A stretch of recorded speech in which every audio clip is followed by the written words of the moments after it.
अब आईपीएल जौन बानू ओकरा के भोजपुरी भाषा में सुनल जाता। अपने जौन जोड़ी के देख रहल बानी निरहुआ अमरपाली दुबे बालो जौन आईपीएल के भोजपुरी में सुरावता लो, तो अपने लोग भी बताए कि आईपीएल भोजपुरी में कैसा स्कोर बनाने के बाद दिल्ली के तरफ जोसफ अहल के खबरा पर बढ़िया से, लेकिन बल्ला पर रखे आई, इनसे एक रन बनी।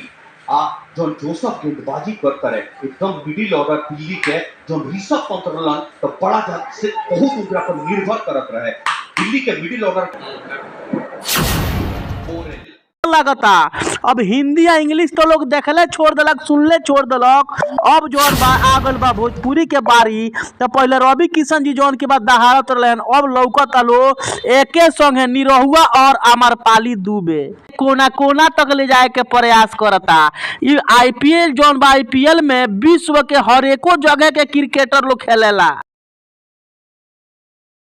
खेलेला लो तरवा लोग ने यही से समझ जाए कि अब भोजपुरी कहाँ जाता। एक तरफ देखल जाओ तो रवि किशन जी भोजपुरी के बहुत बड़का जगह पर ले गए बड़े, दूसरा में जो कि बा अमरपाली दुबे और निरहुआ भाई भी अब भोजपुरी में कमेंट्री करता लो।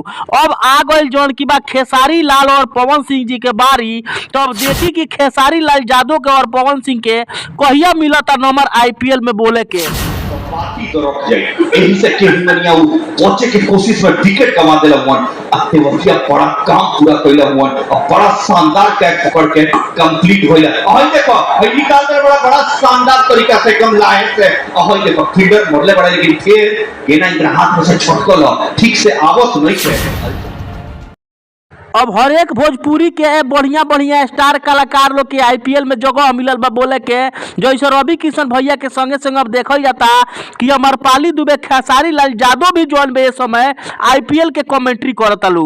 और एक तरह से देखल जाए तो वर्ल्ड के हर एक जौन की बात देश के क्रिकेटर ये आईपीएल में खेले ला लो, एगो बिहारे के ना एगो भारतीय के ना। तो अब अपने लोग बूझी कि भोजपुरी भाषा कहाँ जाता।